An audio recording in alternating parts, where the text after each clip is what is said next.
escuchar. Mis hermanos, el sermón de esta mañana lleva por nombre Salvados para manifestar las buenas obras de Dios. Esto, hermanos, viene derivado de las enseñanzas que estamos llevando de manera consecutiva del libro de la carta de Efesios. De favor, la cual les voy a pedir que puedan ir ahí a la carta de Efesios capítulo 2.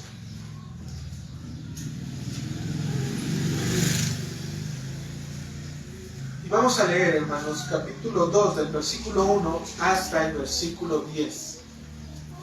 Voy a pedir de favor que me ayuden a poder acompañarme con su vista. Voy a citar la palabra del Señor. Dice así: y Él os dio vida a vosotros cuando estabais muertos en vuestros delitos y pecados, en los cuales anduviste en otro tiempo, siguiendo la corriente de este mundo, conforme al príncipe de la potestad del aire, el espíritu que ahora opera en los hijos de desobediencia, entre los cuales también todos nosotros vivimos en otro tiempo en los deseos de nuestra carne, haciendo la voluntad de la carne y de los pensamientos, y éramos por naturaleza hijos de ira, lo mismo que los demás. Pero Dios es rico en misericordia, por su gran amor con que nos amó, aun estando nosotros muertos en pecados, nos dio vida juntamente con Cristo. Por gracia sois salvos. Y juntamente con Él nos resucitó, y asimismo nos hizo sentar en los lugares celestiales con Cristo Jesús, para mostrar en los siglos venideros las abundantes riquezas de su gracia en su bondad para con nosotros en Cristo Jesús. Porque por gracia sois salvos por medio de la fe. Y esto no de vosotros, pues es don de Dios, no por obras, para que nadie se gloríe. Porque somos hechura suya, creados en Cristo Jesús para buenas obras, las cuales Dios preparó de antemano para que anduviésemos en ellas. Amén. Amado Señor, queremos darte gracias, Dios, por este tiempo. Es un tiempo, Señor, en el cual nos vamos a exponer, Señor, a tu palabra. Danos, Dios, un corazón que pueda y sepa, Señor, recibir. Un corazón, Dios, que nos lleve a poder mirarte a ti, al único y sabio Dios, a través de la persona de Cristo y por la obra del Espíritu Santo. Padre, perdona, Señor, nuestras debilidades y, Señor, glorifícate tú, Dios, entre tu pueblo, entre aquellos que te escuchan. Damos gracias, amado Señor, por los méritos gloriosos del Cristo resucitado y ascendido a tu diestra. Amén.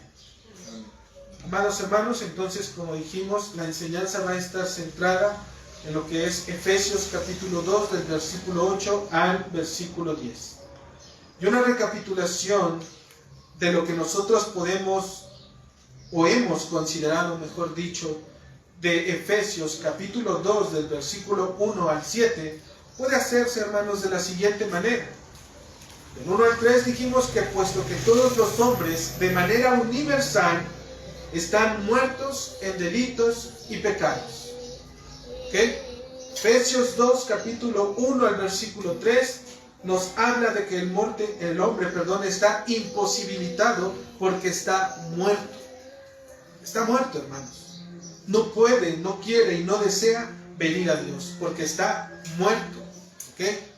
Y del versículo 4 al versículo 7 hemos visto que Dios le ha placido podernos dar vida y después resucitarnos juntamente con Cristo a un cierto número de personas a las cuales, hermanos, Él lo ha hecho para la alabanza de su propia gloria. Entonces, si nosotros vemos, hermanos, Dios nos dice, están muertos, pero yo voy a hacer algo. Yo lo voy a hacer. ¿Por qué? Porque el hombre no puede.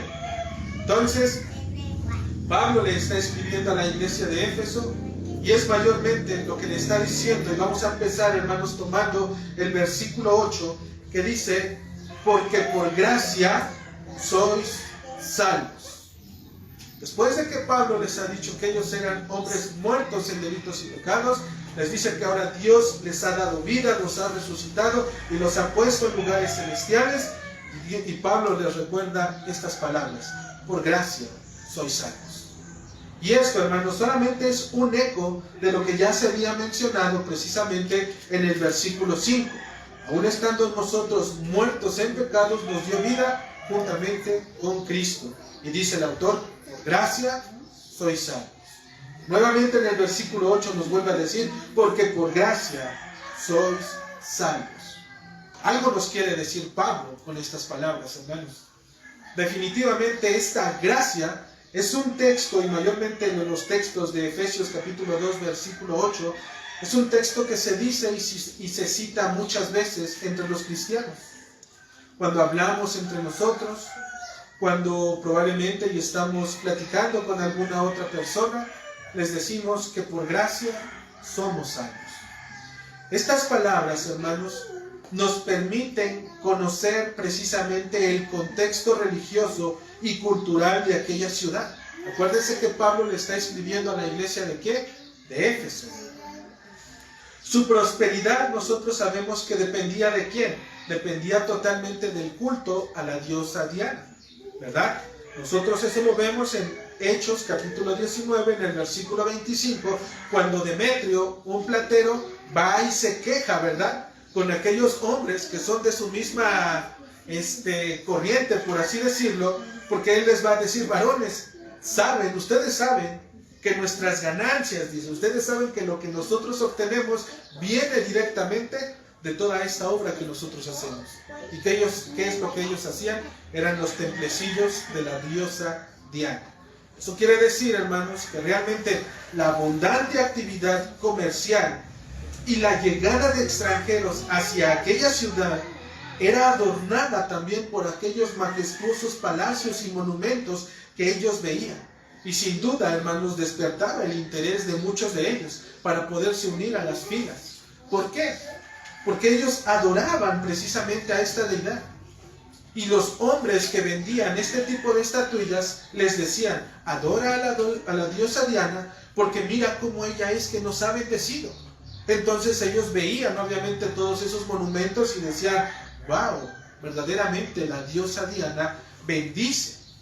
Y como hombres que están muertos en delitos y pecados y que siguen la corriente de este mundo, ¿qué creen que iban a hacer ellos? Obviamente iban a beneficiarse de esa parte. Por esta razón, hermanos, podemos hacer una conjetura. El hombre, en su estado natural, ¿cuál es el estado natural del hombre? Muerto en delitos y pecados. Y perdón que mencione muchas veces esto, hermanos, pero es algo que nosotros debemos de considerar. El hombre en su estado natural tiende a considerar a la mejor deidad, es decir, lo que mejor le parece.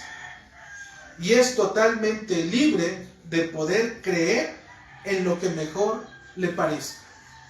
Siempre que el hombre en su estado natural, mientras no sea despertado por Dios, siempre va a elegir lo que mejor le convenga. Y nosotros lo vemos.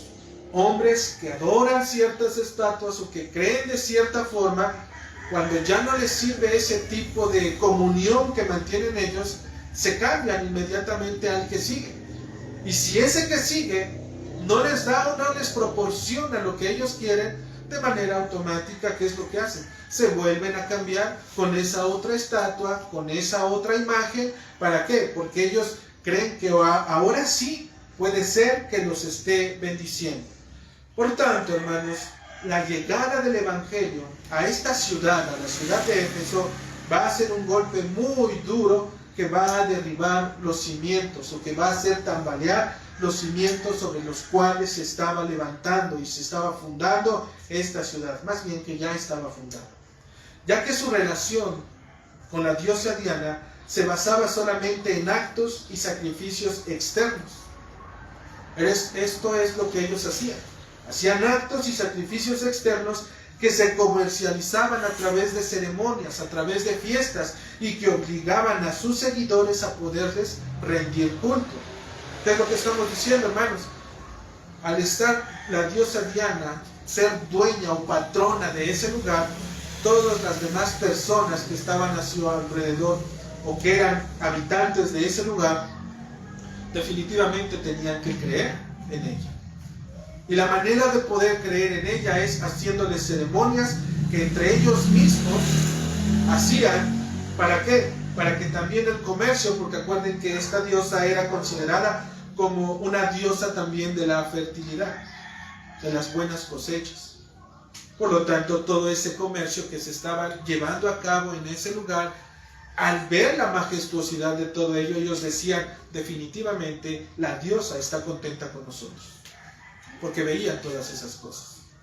Entonces, cuando llega el Evangelio, hermanos, va a romper totalmente con esa manera de pensar entre esos hombres que están ahí. ¿Y por qué el Evangelio, hermanos? ¿Por qué creemos que el Evangelio va a romper con esa manera de poderse relacionar con su diosa?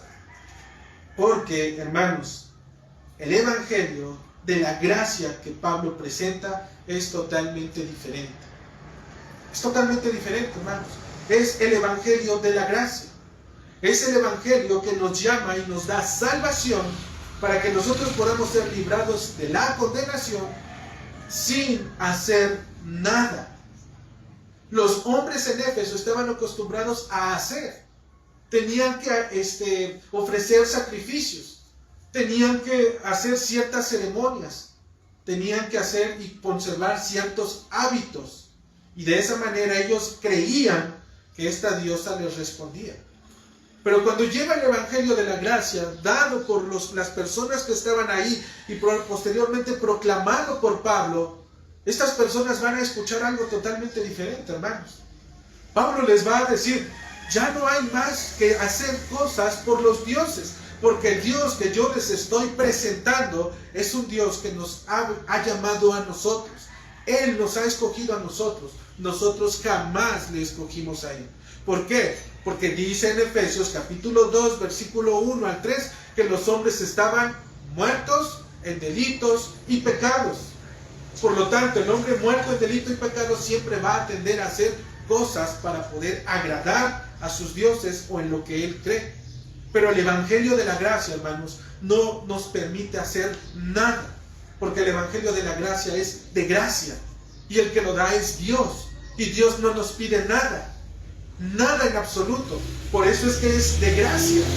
Posteriormente vamos a ver qué significa esto, de gracia. Por esta razón, hermanos, Pablo presenta ese contraste de su elección. Por gracia, iglesia de Éfeso, ustedes son salvos. Todos los que han creído, iglesia de Éfeso, por gracia son salvos. Mientras todas las religiones del mundo se esfuerzan por agradar a un Dios a través de las imaginaciones de sus propios pensamientos y las intenciones de sus propios corazones, el Dios del cristianismo verdadero los ha elegido a ellos. Él es el que los ha elegido. Bajo la premisa ¿de qué? ¿De que ellos van a hacer algo bueno?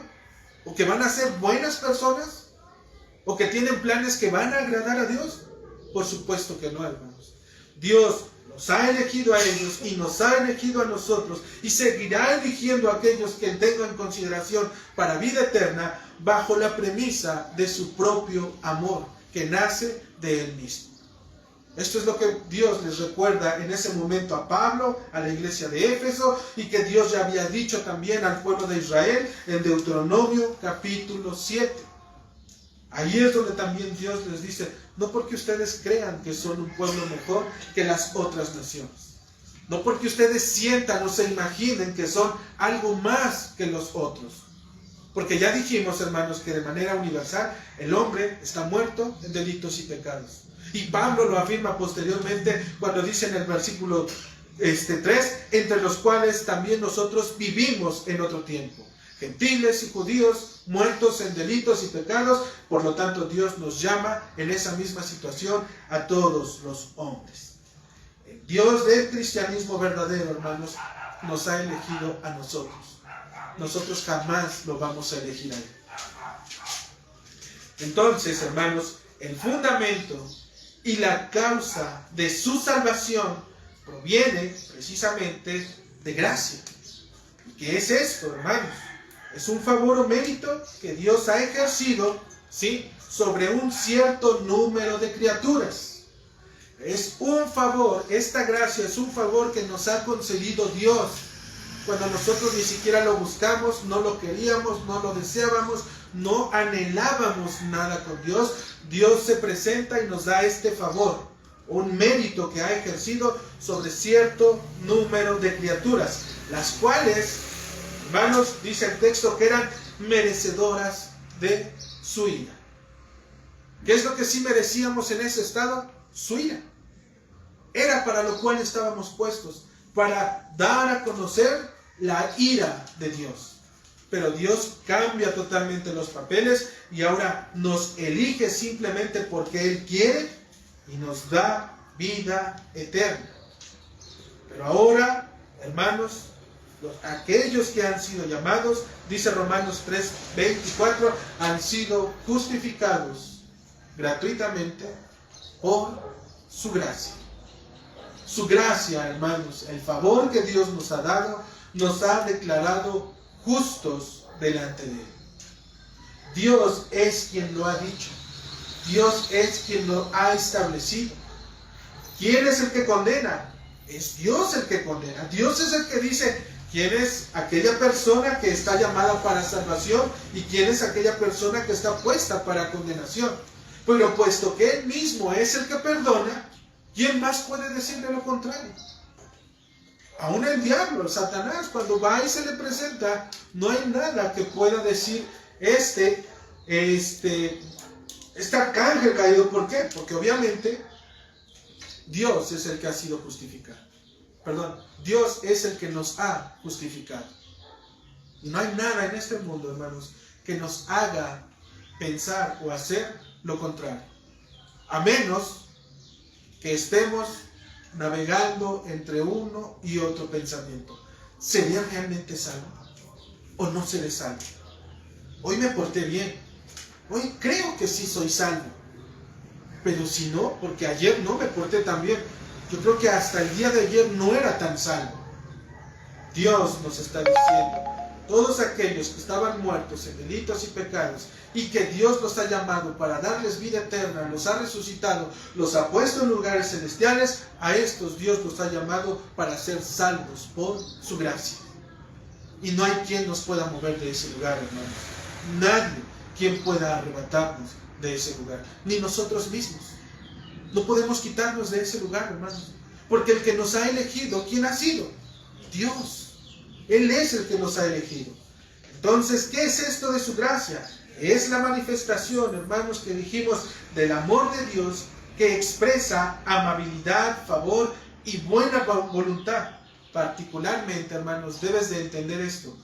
Todas estas misericordias y bondades que Dios nos da a través de su gracia, nos las da particularmente a hombres que no lo merecen.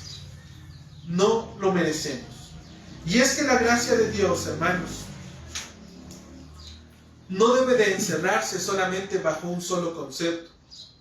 Realmente cuando pensamos en gracia, nos aprendemos la definición de gracia. Decimos, ¿qué es la gracia? La gracia es un favor inmerecido. Es un mérito que Dios nos ha dado. Es algo que no merecemos. Sí, está bien.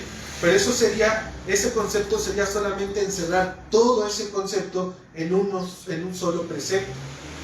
Y Dios, dice la Escritura en 1 de Pedro, capítulo 5, en el versículo 10, que el Dios de toda gracia. La gracia de Dios, hermanos, nosotros la debemos de considerar como una gracia multifacética, o bien como una gracia sin medida. Una gracia que ocupa y abarca sus misericordias, sus favores, sus bondades, sus amabilidades, cada una de ellas, hermanos. No solamente es gracia, sino es la multifacética manifestación de su gracia. ¿De qué forma se manifiesta precisamente esta gracia de Dios? Justificando, dice el texto, al pecador. Romanos, capítulo 3, versículo 24. Siendo justificados gratuitamente, ¿por qué? Por su gracia. ¿Cómo se manifiesta entonces la gracia de Dios? Justificando al pecador y llamándolo ¿a qué? A salvación eterna. ¿De qué forma? Imputándole las bendiciones espirituales que son de Cristo, pero que ahora nos pertenecen. Y dentro de su gracia, hermanos, están manifestadas estas bendiciones. Y ya estamos hablando en plural, entonces ya no solamente es una, sino son varias. Sus bendiciones espirituales en Cristo, su elección, su predestinación, la redención, el sello que hemos recibido por parte de su Espíritu, así como los beneficios de la multiforme sabiduría y revelación de Dios en el conocimiento de Él, la grandeza de su poder en la resurrección de Cristo y obviamente la manifestación visible del cuerpo de Cristo, que es la iglesia. Cada una de esas cosas, hermanos, es que la gracia de Dios sea manifestada. No solamente decir, soy salvo porque recibí un favor inmerecido, sino poder conocer la gracia sin medida que Dios nos da, a través de cada uno de esos conceptos. Porque cada uno de ellos, hermanos, cuando nosotros los estudiamos a profundidad, vemos que el autor es Dios y que están totalmente sustentados por su palabra. Por su mano es la que ella ha extendido a nosotros y que nosotros la hemos recibido. Y si la hemos creído, que es lo que vamos a ver más adelante, es que realmente se nos ha dado, hermano. No, nadie te la puede arrebatar, mucho menos quitar.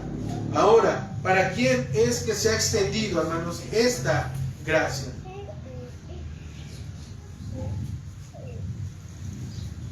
Gran parte de lo que hemos estado escuchando, hemos visto que se extiende sobre un cierto número de personas. ¿Okay? Sobre un cierto número de personas que tienen ciertas características, tienen y viven de cierta manera.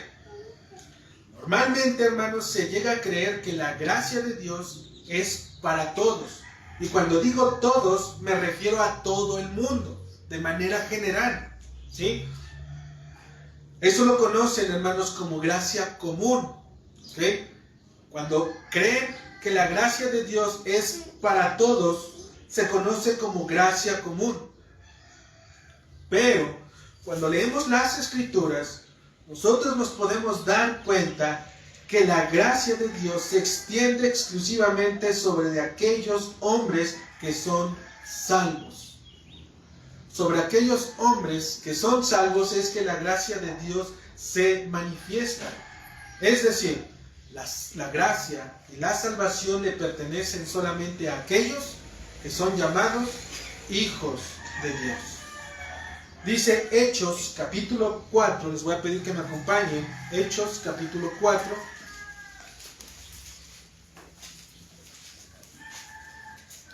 En el versículo, vamos a leer desde el 32. Hechos capítulo 4, versículo 32. Dice la Escritura: y la multitud de los que habían creído era de un corazón y un alma. Y ninguno decía ser suyo propio nada de lo que poseía, sino que tenía todas las cosas en común. Y con gran poder los apóstoles daban testimonio de la resurrección del Señor Jesús, y abundante gracia era sobre todos aquellos. ¿Quiénes eran ellos? Lo dice la misma Escritura, versículo 32. Y la multitud de ¿qué? De los que habían creído eran de un corazón y un alma. ¿Quién puede hacer esa labor de haber creído y formarlos en un solo cuerpo y darles un corazón y un alma? Solamente el Señor. Por lo tanto, la gracia de Dios se extiende solamente sobre de aquellos que han sido llamados para salvación. Y algo, hermanos, que es necesario poder mencionar es que cuando hablamos de una gracia general, mayormente se debe de conocer como benevolencia, porque esta benevolencia alcanza tanto a justos como a injustos. Nosotros eso lo vemos en Génesis capítulo 30, Venir a Génesis, capítulo 30, versículo 27.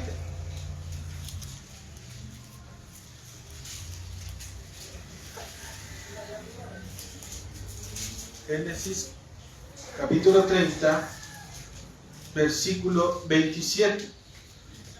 ¿Quién es el que está hablando aquí? Labán. Dice la escritura, y Labán respondió, halle yo ahora gracia en tus ojos y quédate. He experimentado que el Señor me ha bendecido por tu causa.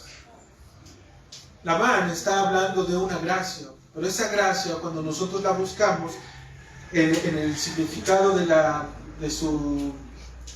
en el correcto significado, quiere decir benevolencia. Entonces es la benevolencia. Si nosotros lo leemos, quiere decir, halle yo ahora benevolencia en tus ojos y quédate. He experimentado que el Señor me ha bendecido por tu causa.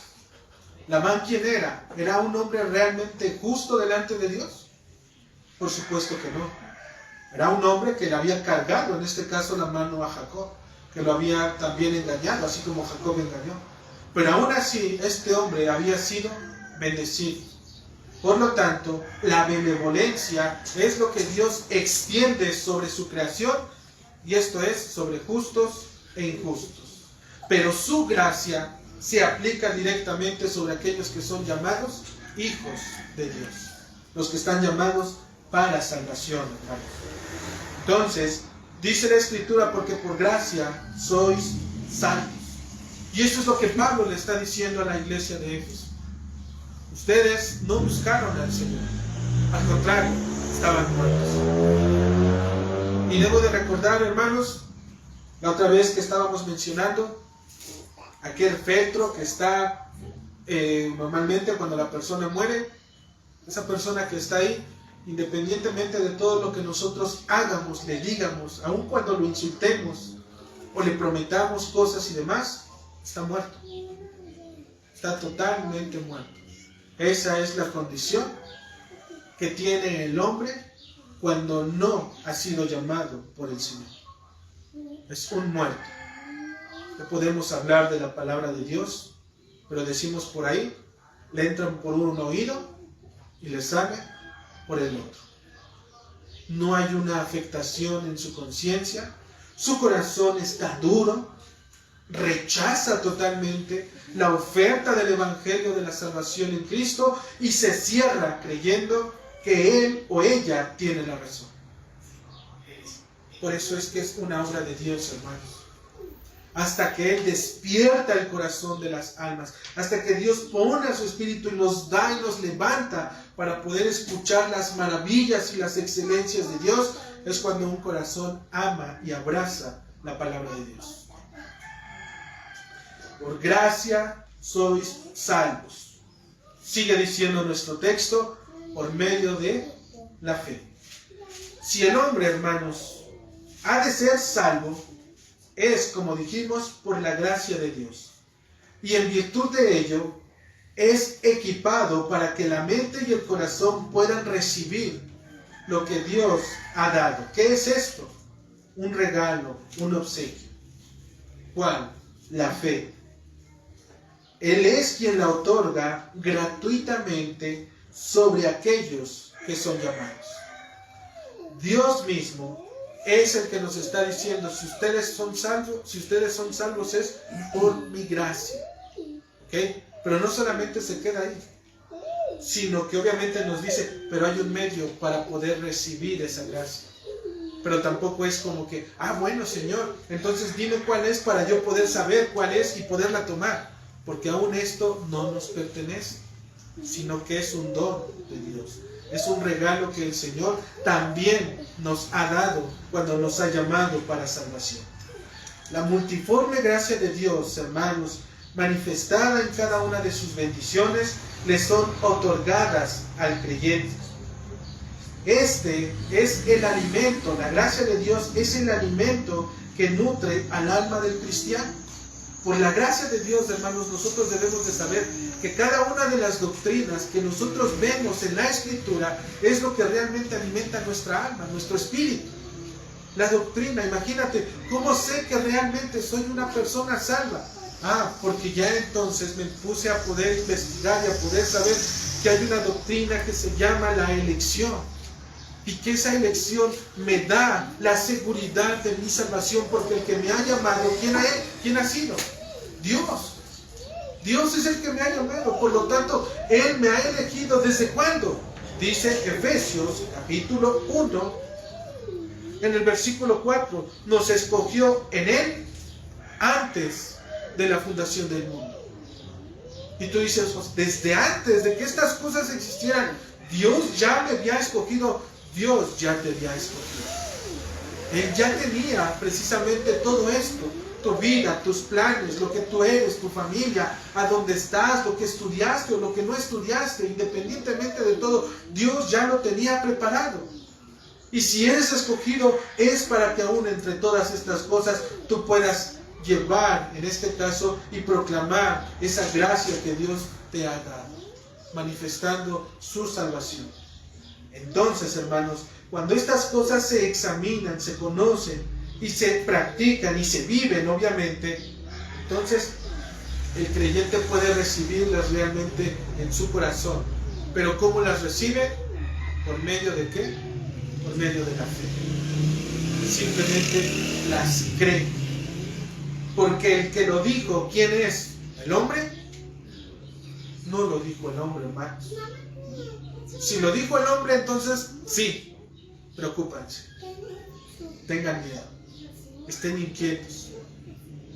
Pero el que lo dijo ha sido Dios. Y en Él, hermanos, hasta hoy no hay ninguna mentira en la cual Él haya caído. Ni siquiera en su palabra tiene la intención de poder engañar o poder ganar algo para sí mismo. Él, todo lo que sale de Él, al ser un Dios verdadero, ¿qué puede salir de Él? Verdad. Únicamente verdad. Por lo tanto, si Él ha dicho, hermanos, a través de sus enseñanzas que están puestas en su palabra, que el hombre ha de ser salvo y que la manera de poder recibirlo es por medio de la fe, nosotros lo creemos y lo abrazamos, porque Él lo ha dicho. Entonces, cada una de estas enseñanzas o gracias que Dios nos ha dado, la elección, la predestinación, la redención, el sello, sus promesas, cada una de estas cosas, hermanos, van a nutrir al alma del cristiano. Pero todo esto sería vano e innecesario si la persona no tiene fe.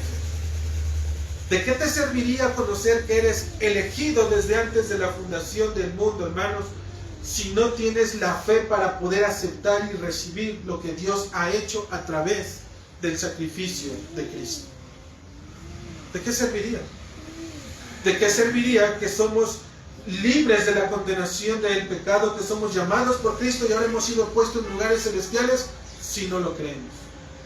Puede ser que tu mente lo entienda, lo sepa, y es más, puede ser que hasta lo cites y lo andes diciendo. Pero la pregunta es, ¿realmente lo crees?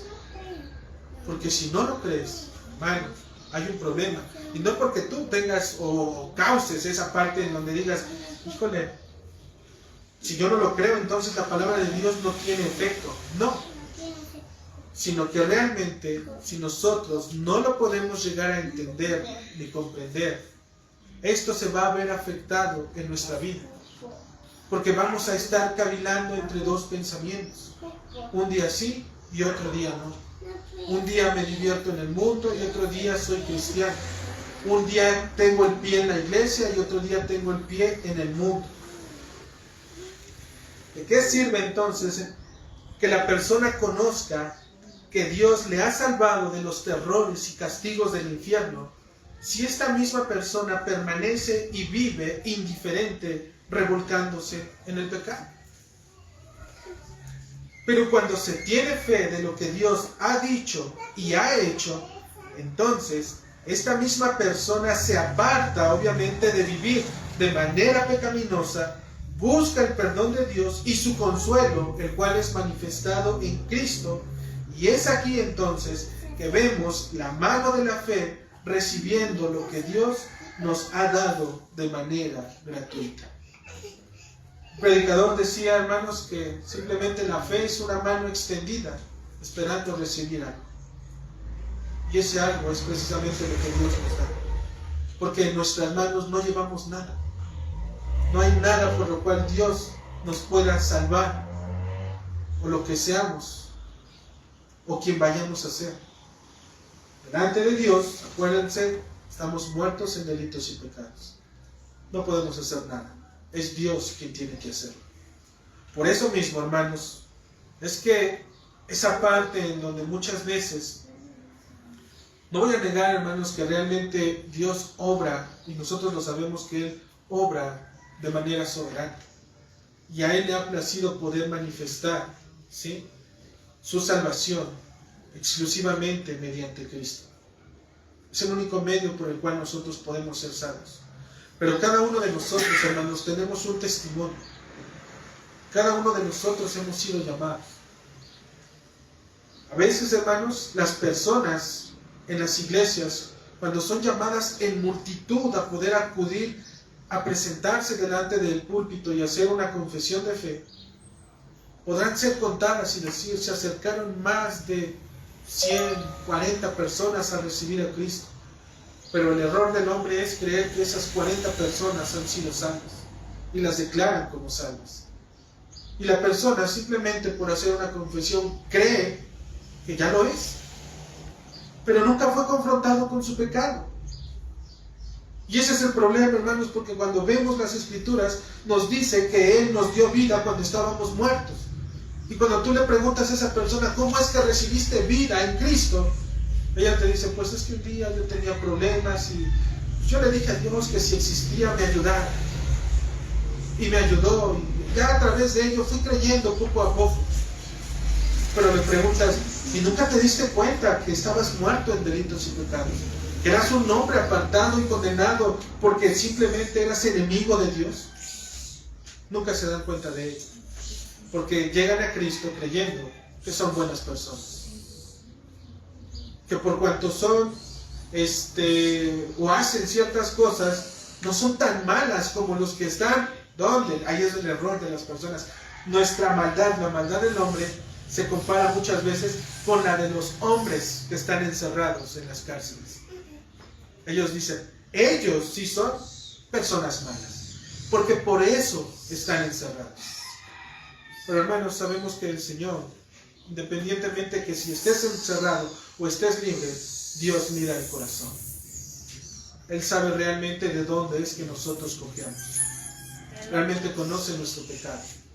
Por lo tanto, ya sea que estés libre y andes por ahí, o bien, ya sea que estés encerrado, si tu corazón tiene pecado, eso no detiene a Dios de poderte mirar como Él mismo nos dice que no mira. Hombres muertos en delitos y pecados. Entonces, ¿de qué sirve todo esto, hermanos, si el hombre no tiene fe? La fe, dijimos, es la mano vacía que se extiende a su Señor y Salvador para recibir lo que Dios nos ha dado. Sin preguntar, sin cuestionar, solo se recibe porque sabe que de Él proviene. Es el ojo que mira la justicia que ha sido vaciada en la persona de Cristo y se desprende de todo intento de autojustificación. Es decir, cuando realmente se tiene fe, su única esperanza está mirando a la cruz. Solamente a la cruz, hermanos. Porque ahí es donde encuentra su justificación, en la obra de Cristo. Pero cuando mira a la cruz y mira también sus obras, hay un problema. Porque entonces ahora mira a esa cruz, pero se justifica también por sus obras. Ahora dice, yo no soy tan malo. E inmediatamente nos ponemos a pensar en una persona mala, o en un amigo malo, o en un familiar malo. Y decimos, él sí es malo. Yo no hago, o no me comporto, o no soy tan malo. Si no vives en Cristo como Dios mismo lo está haciendo, eres, en este caso, toda persona, hermano, toda persona que no vive en Cristo como Dios mismo lo ha demandado, es aborrecible y abominable delante de Dios. Está condenado. aun cuando no se meta con nadie, aun cuando no tenga vicios, aun cuando no hable o se exprese de manera obscena, aun cuando no tenga nada de eso, si no cree en Cristo, es aborrecible y abominable delante de Dios. Ahora, hermanos, nuestro texto continúa diciendo: y esto no es de vosotros, pues es don de Dios. Y aquí hay un tema, hermanos. Cuando dice esto, la palabra esto, algunas personas han dicho que se refiere exclusivamente a la gracia. Otras personas han dicho que se refiere exclusivamente a la fe. Y otras personas han dicho que se refiere a ambas. ¿Por qué? La palabra esto es neutra. No se refiere en este caso realmente a una palabra. Por ejemplo, si nosotros decimos gracia y fe, son dos sustantivos, hermanos, que tienen que ver con una persona femenina. Pero cuando nosotros decimos esto, ese término es neutro. Por lo tanto, unos dicen no, se refiere a la gracia, otros no, a la fe. La mayor parte de personas, teólogos, han dicho que incluye a ambas. La gracia y la fe no es de vosotros, no les pertenece. La fe que tienes no es tuya, es de Dios. Por eso dice que es un don, es un regalo, es un obsequio que Dios te dio para poder creer lo que Él hizo. ¿Dónde ves en todo ese texto? Porque por gracia sois salvos por medio de la fe, y esto no de vosotros, pues es don de Dios. En ninguna parte de ese texto ves la mano del hombre. En ninguna parte. De principio a fin, la salvación es del Señor. A Él le pertenece. Esta fe no nace, y mucho menos, hermanos, dijimos, le pertenece al hombre. Recuerden que el hombre está muerto. No puede crear fe. Algunas personas han creído, hermanos, y comparan a un hombre que cae de un avión a la altura crucero que le llaman, si no mal recuerdo, creo que son 10,000 pies, no sé cuántos kilómetros sean, pero comparan a un hombre que cae de ese lugar en picada, que cae en el asfalto, y todavía que cae en el asfalto, todavía retorna en el rebote y que vuelve a caer. ¿Creen que esa persona quedaría viva? Por supuesto que no, hermano. Se desharía completamente. Pero algunas personas han creído que aún en esa condición, después de que cae, si es que rebota, porque si no se deshiciera totalmente, aún en esa condición algunas personas creen que ese hombre tendría la fuerza para levantarse, arrastrarse todavía hasta un lugar para poder decir: ayúdenme. Esa es la imagen de las personas que creen que pueden venir a Dios por sí mismas. Ellos tienen la fe para poder venir a Dios. Nosotros creemos que no, hermanos. Si cayó, está muerto. No puede llamar. Aun si tuviera un celular a la mano, no pudiera llamar ni siquiera a quien sea, porque está muerto. Entonces, es un cadáver, hermanos, que no tiene vida. Por lo tanto, cuando dice esto no es de vosotros, pues dijimos es un regalo de Dios. Es un regalo de Dios, hermanos, enviado directamente del cielo. Su remitente, hermanos, es el Padre Celestial. Él es el que la ha enviado. Y los receptores de esta fe y de esta gracia llevan el nombre de manera universal de pecadores. Porque es para ellos. Si tú crees que no eres pecador, entonces la gracia y la fe no es para ti. Si tú crees que no eres tan malo, entonces la gracia y la fe no es para ti. Si tú crees que esto solamente es como que un cuento de hadas, la gracia y la fe no es para ti. Y sigues muerto en delitos y pecados. Entonces, hermanos, continúa diciendo nuestro texto, porque a vosotros es concedido. Dice Filipenses capítulo 1 en el versículo 29. Porque a ustedes les es concedido a causa de Cristo, no solo que crean en Él, sino que también padezcan por Él. ¿Qué nos está diciendo y qué está afirmando Pablo en Filipenses? Porque a ustedes le está hablando también a un grupo de personas. ¿Quiénes son esos grupos de personas? A los que Pablo les escribió en Filipenses capítulo 1, versículo 1. Pablo y Timoteo, siervos de Jesucristo, ¿a quién? A todos los santos en Cristo Jesús que están en Filipos.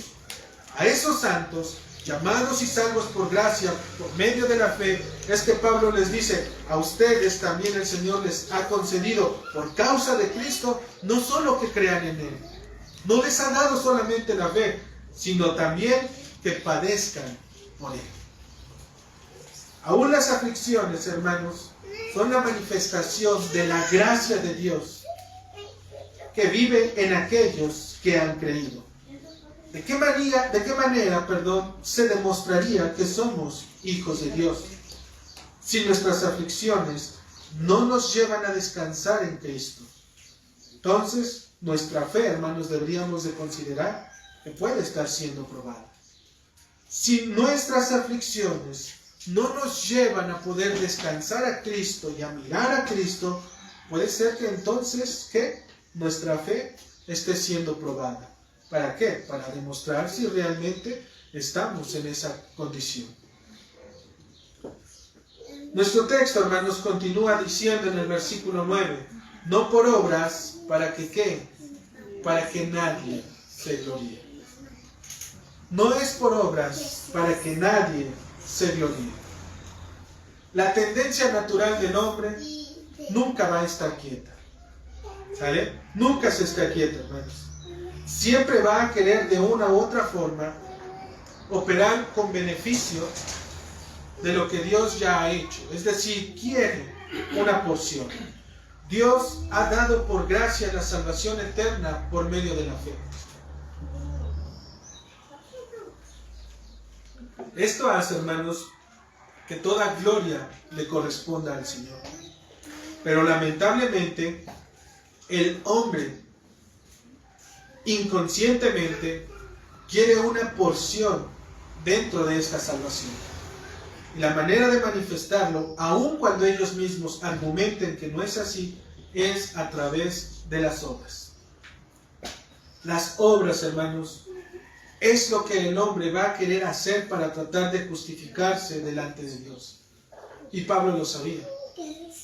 Por eso Pablo les dice, por gracias ustedes son salvos por medio de la fe. Dice, pero esto no es de ustedes, es un don de Dios. Y les dice, pero no es por obras. No es por obras. Porque todo el que quiera hacer obras, lo que va a hacer es que se va a gloriar de esas obras. Las obras a las que Pablo se refiere son, conociendo el contexto de la ciudad de Éfeso, son tanto ceremoniales como morales. Ninguna de ellas, hermanos, va a poder agradar a Dios en ningún sentido. Nada de lo que nosotros hagamos o intentemos hacer o nos limitemos a hacer, hablando de manera moral, va a ser agradable delante de Dios. Como se mencionó al principio del sermón, la mayor parte de las religiones opera en la demanda de poder realizar obras. Y a estas obras los hombres lo conocen como obras de justicia. ¿Con qué propósito se hacen esas obras de justicia, hermano? Obviamente, esas obras se hacen en esos pensamientos porque no les alcanza para su salvación. Por lo tanto, tienen que llevar a cambio, ceremonias o comportamientos morales que limpian y mantengan una buena conducta o apariencia de piedad delante de los hombres y creyendo que a través de esa apariencia van a engañar también a Dios. Por eso es que las obras, hermanos, no sirven. Los budistas tienen que esforzarse para poder alcanzar lo que ellos le llaman el nirvana. En ese nirvana ellos creen que han alcanzado lo máximo, pero lo hacen a través de prohibiciones y meditaciones extremas. Solamente están haciendo obras para poder alcanzar lo que no pueden entender en este mundo. Los judíos, hermanos, nosotros conocemos lo que hacen. ¿Hacen qué? Hacen obras. Y esas obras se manifiestan a través de los cientos y cientos de mandatos externos que ellos mismos guardan y que tienen que estar transmitiendo de generación en generación, porque no les alcanza y no les es suficiente la revelación que Dios ha puesto en su palabra. Son obras al final. Los católicos romanos, hermanos, ¿qué es lo que hacen? Obras. De niño te bautizan, después te dan tu primera comunión, posteriormente te dan ¿qué sigue? Tu confirmación. ¿Por qué? Porque el bautismo no es suficiente. Entonces tienes que ir a tu primera comunión. Y como todavía no es suficiente, tiene que venir la confirmación. Y ya que tienes la confirmación, dices, ahora sí. Pero no, todavía tienes que hacer y cumplir los siguientes sacramentos. Y al final les preguntas, oye, y finalmente cuando murió, ¿fue salvo? Y no te saben decir. Te dicen, pues, no lo sé. Solo Dios lo sabe. Entonces, ¿cómo es que hacemos todo ese tipo de cosas? Porque son obras. Los testigos de Jehová son también obras. Los mormones hacen también obras. Cada uno de estos grupos, hermanos, busca la salvación a través de obras. Cada uno de ellos. Pero, lamentablemente, hermanos, dentro de las denominaciones cristianas, también existen grupos que apelan a las obras externas. Y en el peor de los casos, terminan haciendo una mezcla de obras de justicia y gracia para ganarse la salvación que Dios ya nos ha dado gratuitamente. Para pena y vergüenza, hermanos, del nombre, porque aún el Señor tiene su remanente, cristianos verdaderos que caminan con el Señor, cristianos que saben humillados delante de la presencia de Dios, que no pueden hacer nada en absoluto para poderse ganar la salvación de Dios, sino que Dios mismo nos las ha dado. Esos cristianos, hermanos, son los que hacen obras de justicia para poder ganarse, porque no les alcanza lo que Dios les ha revelado. ¿Qué es lo que hacen? ¿Qué es lo que nosotros vemos? Tú solamente navega por el internet, dale un buen uso y verás cuáles son todas y cada una de aquellas cosas que los cristianos dentro de las iglesias cristianas hacen para poder ganarse las almas. Dios dijo, ir por todo el mundo y predicar el evangelio. Pero el hombre que dice, no, es el evangelio más lo que en este caso lo que la cultura, lo que la sociedad está teniendo. Porque antes el evangelio era así, pero hoy hay, en este caso voy a usar el ejemplo, pero en este caso hay jóvenes y los jóvenes se aburren al estar escuchando un sermón porque son jóvenes. Entonces lo que ellos necesitan es que atrás hay algo maravilloso, que haya luces de colores para que todos nos sientamos como en un antro, para que veamos y nos recuerdemos cada uno de nosotros.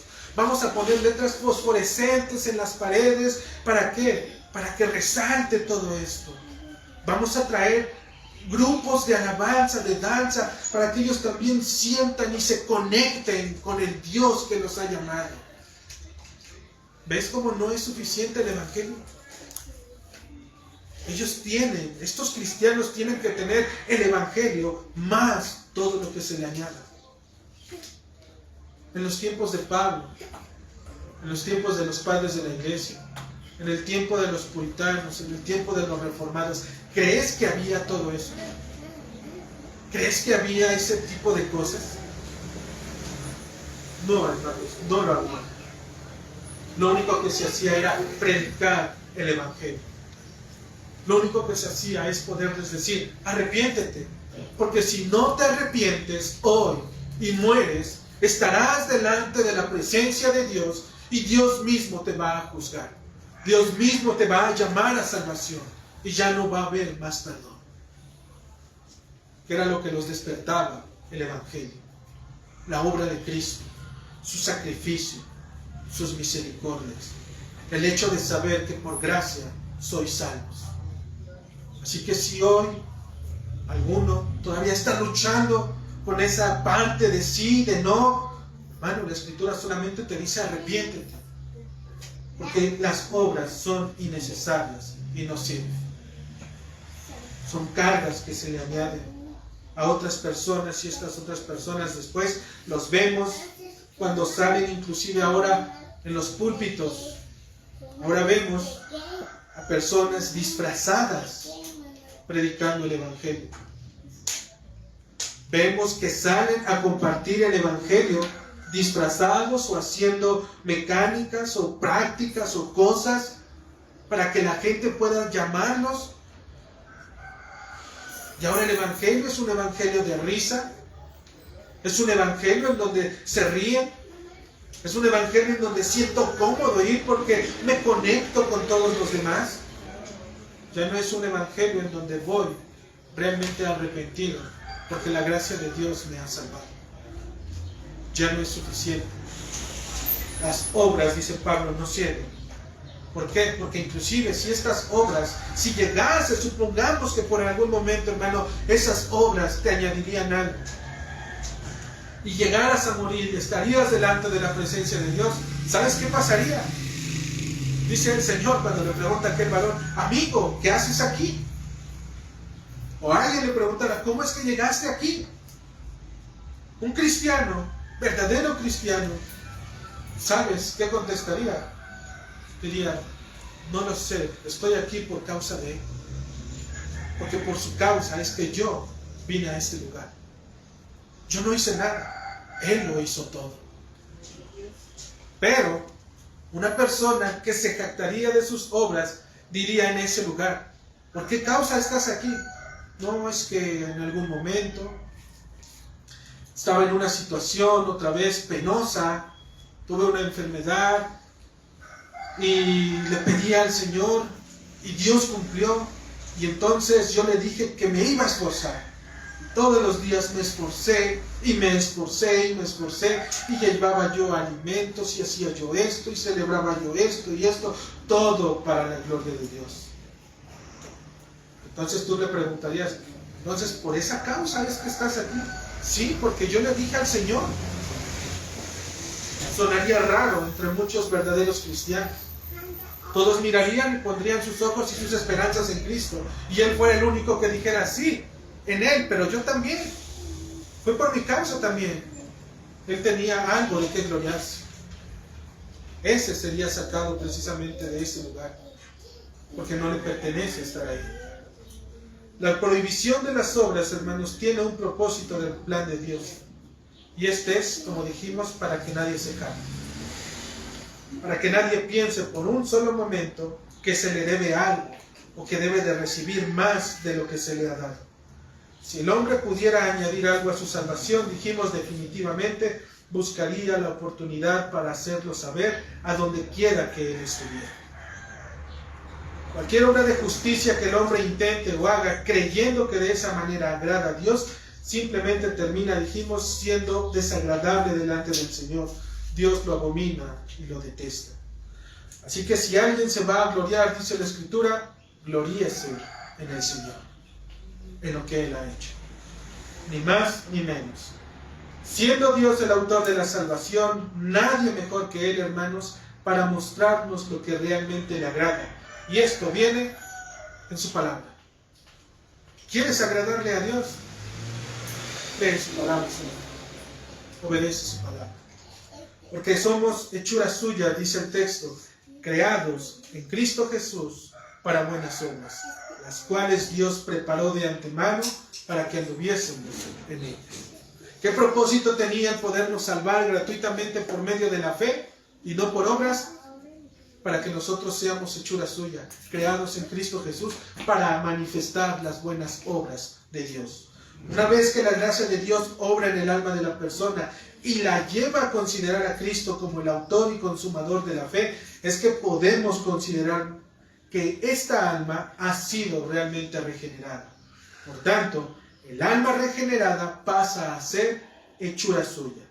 Esta palabra hechura, hermanos, viene del griego que significa poema. Y poema, hermanos, se deriva la palabra poema.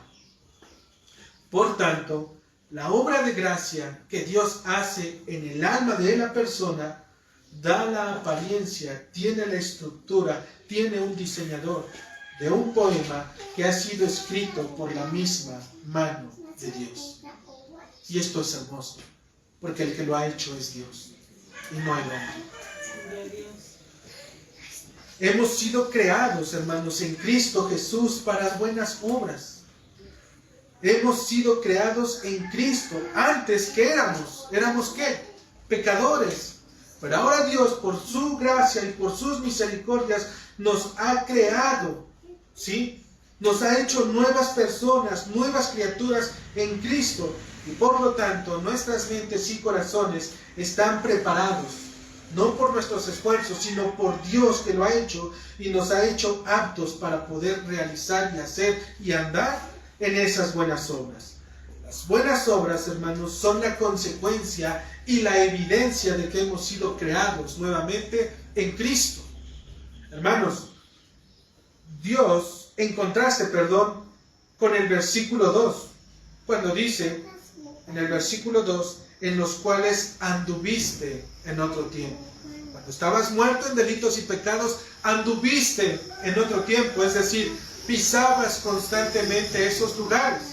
Pero ahora que eres una nueva criatura, ¿sí?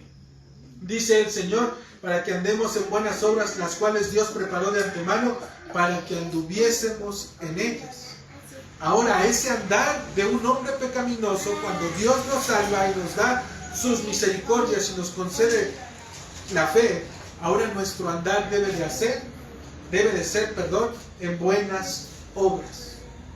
¿Por qué? Porque somos nuevas criaturas. No podemos seguir pisando el mismo lodazal de donde el Señor nos había sacado. Ahora andamos en estas buenas obras, porque hemos sido nuevas criaturas, nuevas personas, con nuevas y mejores y superiores, en este caso, afectos que Dios nos ha dado. Somos, hermanos, nuevas criaturas, si realmente hemos creído. Ahora en Cristo, también Dios ha preparado de antemano, dijimos, buenas obras para que andemos en ellas. Esto es, que ahora el cristiano se ocupa de vivir conforme a lo que el Señor demanda al hacerlo una nueva criatura. Y podríamos decir, ¿cuáles son esas buenas obras? Para ello, hermanos, voy a citar un texto de Matthew Henry que dice: una mala inteligencia de estas frases, buenas obras, puede causar confusión. Pablo no quiere decir que Dios tenga reservadas en algún almacén nuestras futuras obras para extenderlas después como una alfombra en la que vayamos posando nuestros pies, sino que la nueva creación, es decir, el hombre y el ámbito vital de Cristo, la redención, la justificación, la predestinación, cada una de ellas entran dentro del plan en el cual nos movemos. Comporta como necesario ingrediente el fruto de buenas obras.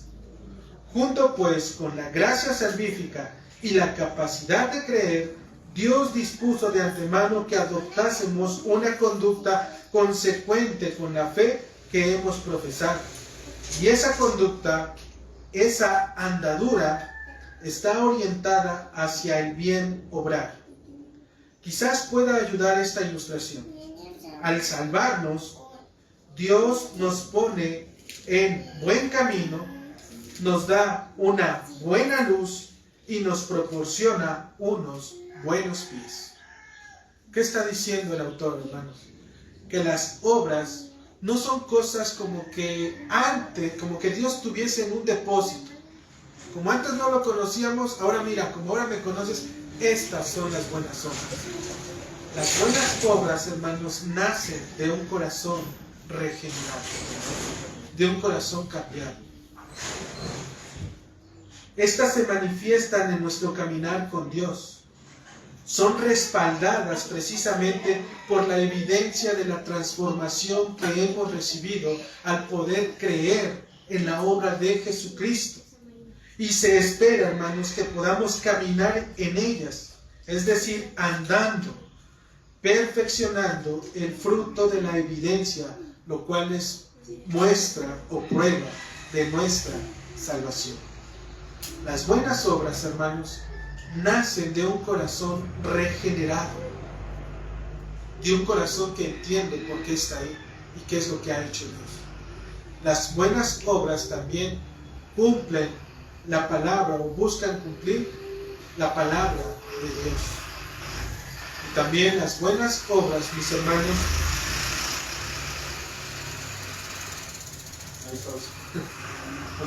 nacen de un corazón regenerado, buscan el testimonio de Dios a través de su palabra y mayormente apuntan para manifestar su gloria. Cada una de ellas. Ya no nos vemos expuestos por nuestras emociones. Ya no nos vemos expuestos por querer hacer. Es que soy cristiano y me dijeron en la iglesia que ahora debo de hacer buenas obras. Ahora pues no gano mucho, pero lo que tengo lo voy a dar. No es por obras, hermanos. Es que ahora tu vida tiene sentido. Ahora lo que antes no veías lo puedes considerar, lo puedes mirar. Las buenas obras comienzan desde casa. Un hijo comportándose como un hijo, un padre siendo un padre, una madre siendo una madre, un esposo con su esposa, una esposa con su esposo, siendo miembro de la iglesia local, viviendo y entregándose por amor a la iglesia, un buen ciudadano allá afuera, no esforzando, no gritándole a la gente, no llevándoles y diciéndoles te vas a ir al infierno, sino buscando oportunidades correctas y sanas para poder establecer realmente la manifestación de la gloria de Dios a través de su evangelio. Dios ya nos ha salvado por gracia, lo hemos recibido, nos ha dado su fe, le pertenece a Él, no es de nosotros. Por lo tanto, toda esta obra es de Dios.